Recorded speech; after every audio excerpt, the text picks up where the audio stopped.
Hello students, आज का topic है हमारा Coulomb's law in vector form. Last class में हमने कूलम्ब्स लॉ का स्टेटमेंट पढ़ा था और हमने उसका फॉर्मूला डिराइव किया था। कूलम्ब्स लॉ से दो चार्जेस के बीच में जो फोर्स लगता है जिसे हम इलेक्ट्रोस्टैटिक फोर्स कहते हैं, ये रिपल्सिव नेचर का भी हो सकता है, अट्रैक्टिव नेचर का भी हो सकता है।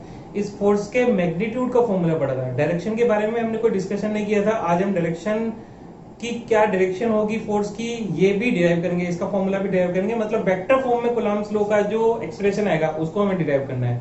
तो देखो, जब भी वेक्टर फॉर्म में बात होगी तो फिर हमें सबसे पहले पोजीशन वेक्टर लेना पड़ेगा कि इस पूरे यूनिवर्स में दो चार्जेस जो हमने लिए, जिन दो चार्जेस के बीच में इलेक्ट्रोस्टैटिक फोर्स के फॉर्मूले की हम बात कर रहे हैं, इन दोनों के बीच में चाहे अट्रैक्टिव फोर्स लगे या रिपल्सिव फोर्स लगे, उस फोर्स का कितना मैग्नीट्यूड है, उसकी कितनी क्या डायरेक्शन है, कितना मैग्नीट्यूड है क्या डायरेक्शन है, ये डिफाइन करने के लिए सबसे पहले तो हमें इस यूनिवर्स में दो चार्जेस कहाँ एग्जिस्ट करते हैं वो लेने पड़ेंगे। मतलब कि उन दोनों चार्जेस का एग्जिस्टेंस कहाँ है, उनका एड्रेस कहाँ है, लोकेशन कहाँ है, ये डिराइव करनी पड़ेगी। तो उसके लिए हम क्या करते हैं, देखो हम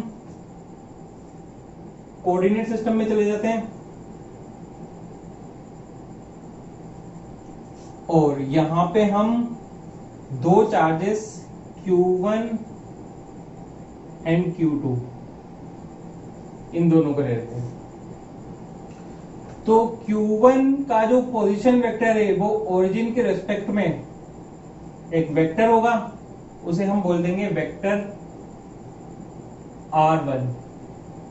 Q2 की पोजीशन को डिफाइन करने के लिए जिस पोजीशन वेक्टर को काम में लिया हमने उसे नाम दे देंगे हम वेक्टर R2।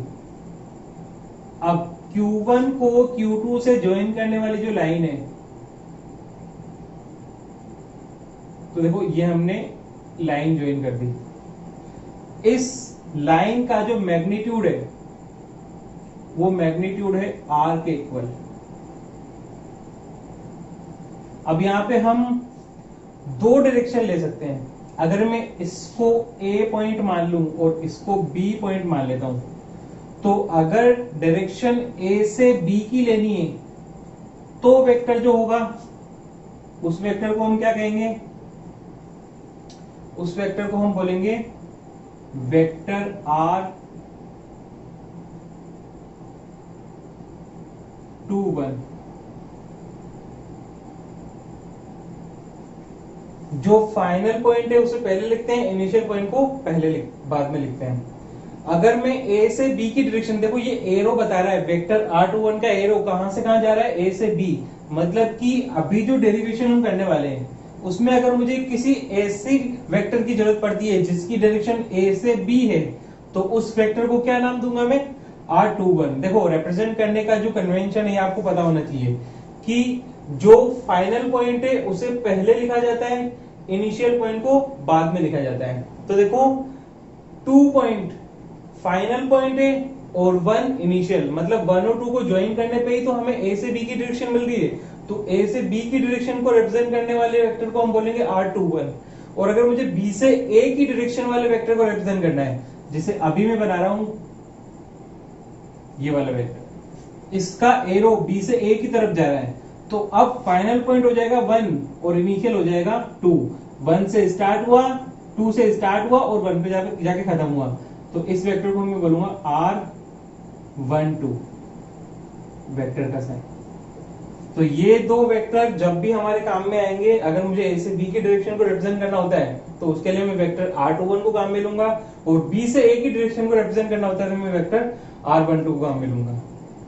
चलो आ जाते हैं हम electrostatic force between two charges. देखो Q1 और Q2 को हमने A से B की डिस्टेंस R, मतलब कि R डिस्टेंस पे हमने दो चार्जेस को रखा है। अगर दो चार्जेस को R डिस्टेंस पे रखा है तो इसका मतलब दोनों के बीच में फोर्स लगने वाला है, और उस फोर्स को हम बोलते हैं इलेक्ट्रोस्टैटिक फोर्स। और कूलम्ब्स लॉ से जो हमने फोर्स का फॉर्मूला निकाला था, तो देखो वो फोर्स था K Q1 Q2 upon R²। अब ये केवल मैग्नीट्यूड की बात हो रही है फोर्स की। अगर मैंने दोनों तरफ लाइन ड्रॉ कर दी तो ये बात हो रही है केवल और केवल मैग्नीट्यूड की, मतलब कि उसका अमाउंट कितना है हम केवल इसके बारे में डिस्कस कर रहे हैं, उसकी डायरेक्शन क्या है इसके बारे में कोई डिस्कशन नहीं हो रहा है। अब देखो अब बात हो रही है फोर्स की डायरेक्शन की, तो पहले ये तो पता चले कि किस फोर्स की बात कर रहे हैं हम, कौन फोर्स लगा रहे हैं। तो देखो यहाँ पे अगर Q1 और Q2 को हमने दोनों को पास पे रखा, तो फोर्स Q1 भी लगा रहा है, फोर्स Q2 भी लगा रहा है। हम Q1 से पूछ रहे हैं कि भैया आपको कोई फोर्स महसूस हो रहा है क्या, तो ये बोल रहे हैं हाँ फोर्स तो महसूस हो रहा है। ये Q2 मुझे रिपेल कर रहा है इस तरफ, मतलब Q1 पे फोर्स लग रहा है, किस डायरेक्शन में, इस डायरेक्शन में। और Q2 से पूछे कि भैया आप पे कोई फोर्स लग रहा है, बोलेगा हाँ मुझे भी फोर्स लग रहा है। कौन लगा रहा है, Q1 लगा रहा है। किधर लगा रहा है, मुझे रिपेल करना चाह रहा है तो इधर लगा रहा है। तो इसका मतलब फोर्स Q1 भी लगा रहा है, फोर्स Q2 भी लगा रहा है। तो Q1 जो फोर्स लगाएगा उसे क्या बोलेंगे, F।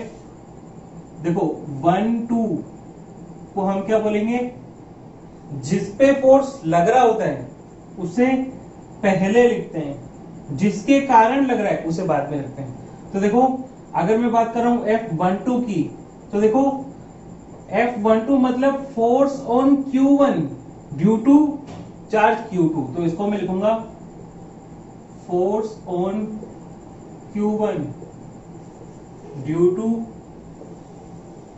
Charge Q2। इसी तरीके से अगर मुझे F21 को डिफाइन करना हो, तो F21 को कैसे डिफाइन करेंगे, जो पहले आ रहा है उस पे फोर्स जो एक्सपीरियंस कर रहा है उसे पहले लिखते हैं, और जो एक्सर्ट कर रहा है, जो लगा रहा है उसे बाद में लिखते हैं। तो इसे मैं बोलूंगा force on Q2 due to charge Q1। चलो अब क्या आप लोग गेस कर सकते हैं कि F12 की डायरेक्शन क्या होने वाली है। F12 का मतलब फोर्स ऑन Q1, मतलब लग किस पे रहा है, Q1 पे। लगा कौन रहा है, Q2। तो अगर हम Q1 से पूछें कि भाई Q2 आप पे फोर्स लगा रहा है, किस डायरेक्शन में लगा रहा है, तो अगर हम अपने आप को Q1 की जगह पे रख के देखें तो हमें क्या महसूस होगा कि ये जो Q1 है हमें रिपेल कर रहा है। इसका मतलब Q1 पे फोर्स किस डायरेक्शन में लग रहा है, इस डायरेक्शन में रिपेल कर रहा है ना Q2। तो इसका मतलब F12 की जो डायरेक्शन हो जाएगी वही हो जाएगी F12। इसी तरीके से F21 की बात करें तो ये होगा force on Q2 due to charge Q1, मतलब Q2 पे फोर्स लग रहा है। अगर हम अपने आप को Q2 की जगह रख के देखें तो हमें क्या महसूस होगा कि Q1 हम पे फोर्स लगा रहा है और रिपल्सिव फोर्स लगा रहा है। इसका मतलब F21 की डायरेक्शन हो जाएगी ये, इस तरीके से। चलो अब हमें F12 F21 दोनों की डायरेक्शन के बारे में पता चल गया है। तो सबसे पहले फॉर्मूला बनाते हैं फोर्स इन वेक्टर फॉर्म।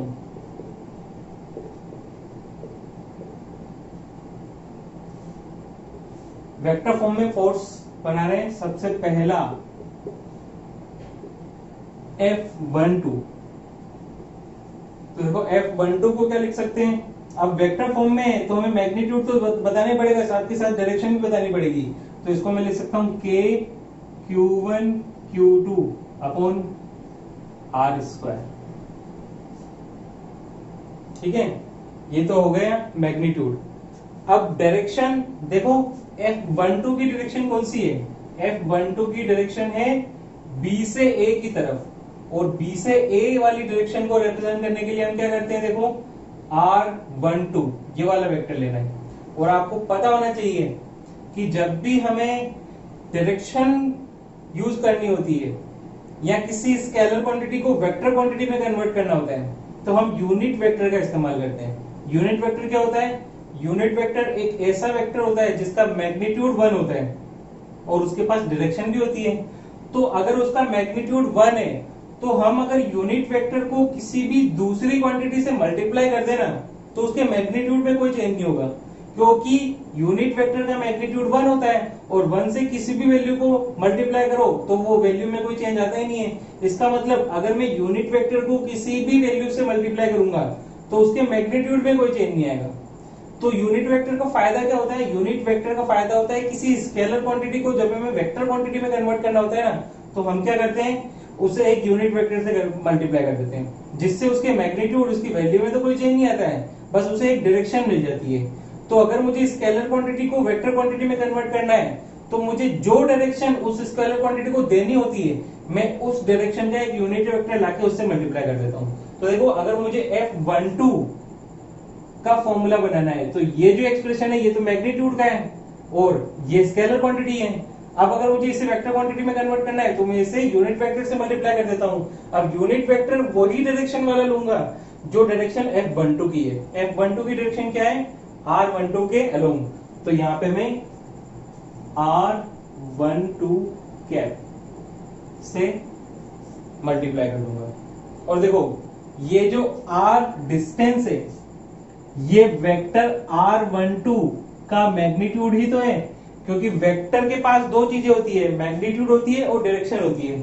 तो इस वेक्टर का मैग्नीट्यूड तो R के इक्वल है, और इसके पास एक और चीज है कि हाँ, इसके पास डायरेक्शन भी है।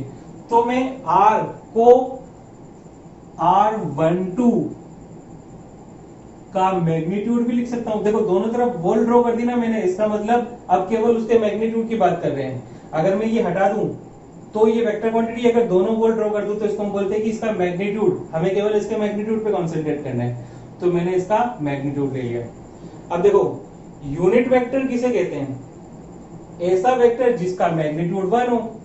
तो अगर मुझे यूनिट वेक्टर का फॉर्मूला बनाना है, जैसे वेक्टर ए है, तो वेक्टर ए के पास क्या क्या है?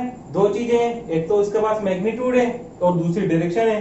तो ए का मैग्नीट्यूड को तो मैं लिख सकता हूं मैग्नीट्यूड ऑफ ए, और अगर मैं इसे यूनिट वेक्टर ए से मल्टीप्लाई कर दूं, तो दोनों चीजें मिलके वेक्टर ए बन जाएगा, क्योंकि इसके पास मैग्नीट्यूड तो ए के इक्वल है, और इस मैग्नीट्यूड को मैंने यूनिट वेक्टर से मल्टीप्लाई किया, तो इसकी वैल्यू में तो कोई चेंज आया नहीं, इसको डायरेक्शन मिल गई। तो एक वेक्टर के पास दो चीजें होती है, मैग्नीट्यूड और डायरेक्शन। तो यहां से यूनिट वेक्टर का फॉर्मूला क्या निकल के आएगा? Vector A is equals to unit vector A is equals to vector A divided by magnitude of vector A. मतलब अगर किसी वेक्टर क्वांटिटी से उसके मैग्नीट्यूड को छीन लिया जाए, तो क्या बचेगा? उसके पास केवल और केवल डायरेक्शन बचेगी, केवल और केवल यूनिट वेक्टर बचेगा। तो यूनिट वेक्टर का जो फॉर्मूला होता है वो हमारा होता है ये। तो अगर मुझे R12 कैप का फॉर्मूला बनाना है, तो देखो वो क्या हो जाएगा? K Q1 Q2 अपॉन, देखो R स्क्वायर है तो यहाँ पे इसके मैग्नीट्यूड का स्क्वायर कर दिया हमने, R12 के मैग्नीट्यूड का स्क्वायर। और R12 के यूनिट वेक्टर का फॉर्मूला, अगर वेक्टर A कैप को मैं magnitude vector A divided by magnitude A लिख सकता हूँ, तो R12 कैप को क्या लिख सकता हूँ मैं? R12 का वेक्टर डिवाइडेड बाय R12 के वेक्टर का मैग्नीट्यूड। तो ये फॉर्मूला बन जाएगा, देखो F12 is equals to K Q1 Q2 upon R12 के मैग्नीट्यूड का क्यूब, पावर 2 और सिंगल पावर दोनों मल्टीप्लाई होके पावर हो जाएगी 3 इंटू वेक्टर R12। तो ये फॉर्मूला होता है हमारे पास वेक्टर फॉर्म में कॉलम्स लो का। अब हम चाहें तो इसे एक स्टेप और आगे सोल्व कर सकते हैं। यहाँ पे वेक्टर R12 जो है, इसे हम और अच्छे से डिफाइन कर सकते हैं। तो देखो वो कैसे करेंगे, आपने 11th क्लास में triangle law of vector addition पढ़ा होगा। वेक्टर जो चैप्टर था उसमें आपने दो लॉ पढ़े होंगे, एक तो triangle law of vector addition और एक parallelogram law of vector addition. तो triangle law of vector addition क्या कहता था? देखो मैं आपको थोड़ा सा इंट्रोडक्शन देता हूँ।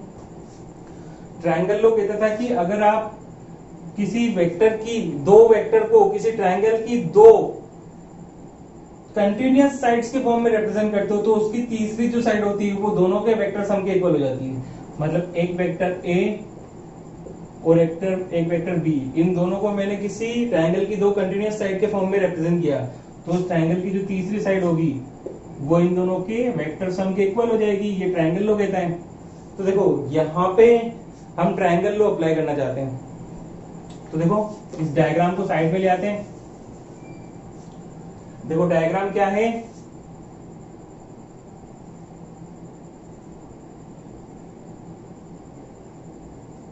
यहाँ पे एक वेक्टर तो काम में आ रहा है R1, एक वेक्टर काम में आ रहा है R2, और तीसरा कौन सा आ रहा है R12। R12 की डायरेक्शन देख लो कौन सी है, B से A की तरफ, तो ये हो जाएगा R12।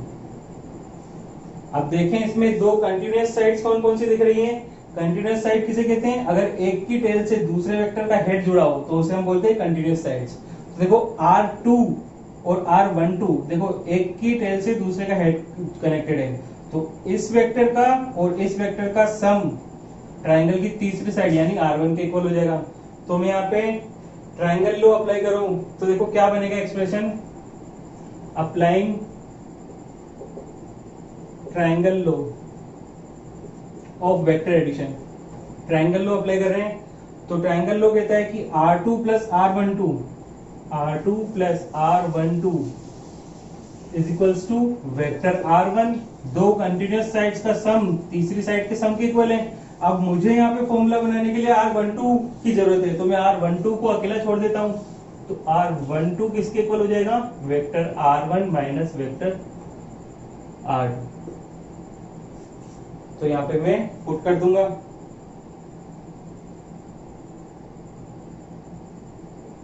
Vector R1 minus vector R2। तो ये फॉर्मूला हो जाएगा वेक्टर फॉर्म में, दो चार्जेस के बीच में इलेक्ट्रोस्टैटिक फोर्स का फॉर्मूला वेक्टर फॉर्म में। यहाँ पे ये आपको पता होना चाहिए कि R1 क्या है, चार्ज Q1 का पोजीशन वेक्टर, और R2 है चार्ज Q2 का पोजीशन वेक्टर। तो ये आपका फॉर्मूला है कूलम्ब्स लॉ से हमारे पास फॉर्मूला बनाया हमने। दूसरा पढ़ लेते हैं F21 का फॉर्मूला। तो देखो अभी जो फॉर्मूला था वो F12 का था, इसी तरीके से F21 का फॉर्मूला जब यूज करेंगे तो हमें जो वेक्टर काम में लेना पड़ेगा, देखो F21 कौन सा है, force on Q2 due to Q1। तो F21 की जो डायरेक्शन है वो A से B है, तो वेक्टर काम में लेंगे हम R21। तो F21 हमारे पास हो जाएगा ये,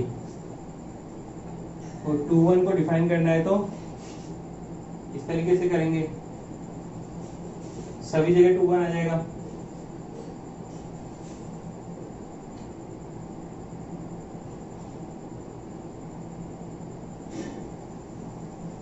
और देखो अगर हम F21 का फॉर्मूला निकालना चाह रहे हैं तो फिर से जब ट्राइंगल लॉ अप्लाई करेंगे तो अब हमें R21 की जरूरत पड़ेगी, और R21 की डायरेक्शन क्या है, A से B।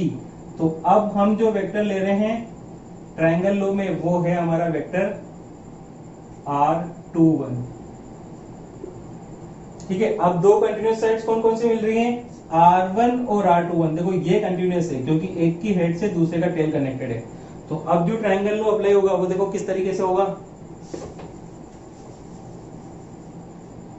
यहां पे हम इसको लिख सकते हैं R1 plus R21 is equals to R2, या फिर R21 is equals to vector R2 minus vector R1। और ये एक्सप्रेशन हम यहाँ पे लिख देते हैं vector R2 minus vector R1। तो इससे जो कंक्लूजन निकल रहा है हमारे पास, देखो क्या कंक्लूजन निकल के आ रहा है कि F12 का फॉर्मूला और F21 के फॉर्मूले में काफी कुछ सिमिलर है, बस एक डिफरेंस है,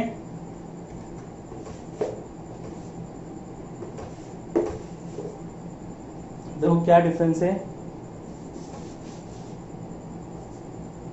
F12 का फॉर्मूला हमें मिला है कि Q1 Q2 अपॉन R12 के मैग्नीट्यूड का cube into R1 minus R2।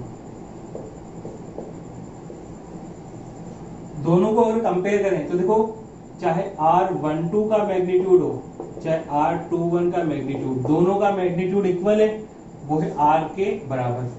तो डिफरेंस क्या है, देखो F12 में आ रहा है वेक्टर R1 माइनस R2 और यहाँ आ रहा है R2 माइनस R1। मतलब अगर मैं F12 को -1 से मल्टीप्लाई कर दूं तो ये एक्सप्रेशन कन्वर्ट हो जाएगा R2 माइनस R1 में, जो यहाँ पे मिल रहा है। इसका मतलब हम इन दोनों को कंपेयर करके ये कंक्लूजन निकाल सकते हैं कि F12 is equal to minus के F21, जो न्यूटन ने अपने थर्ड लॉ में बोला था, every action has equal reaction in opposite direction.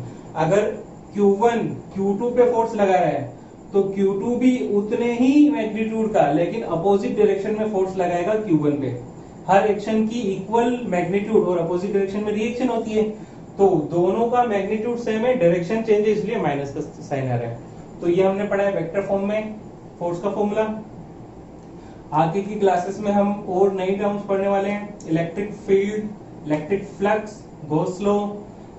तो ये कुछ हमने आज फॉर्मूला पढ़े हैं। नेक्स्ट क्लास में सबसे पहले तो हम कुछ न्यूमेरिकल क्वेश्चंस करेंगे जो हमने फॉर्मूला पढ़े हैं, चाहे वो मैग्नीट्यूड का फॉर्मूला हो चाहे वेक्टर फॉर्म में फॉर्मूला हो, इन दोनों फॉर्मूला का यूज करके नेक्स्ट क्लास में हम कुछ क्वेश्चंस करने वाले हैं। और उसके बाद फिर हम आएंगे इलेक्ट्रिक फील्ड पे, जो सबसे ज्यादा इंपॉर्टेंट है टॉपिक इस चैप्टर का। और ये इलेक्ट्रिक फील्ड आपको पूरी की पूरी बुक में देखने को मिलेगा। आज के लिए इतना ही है, थैंक यू।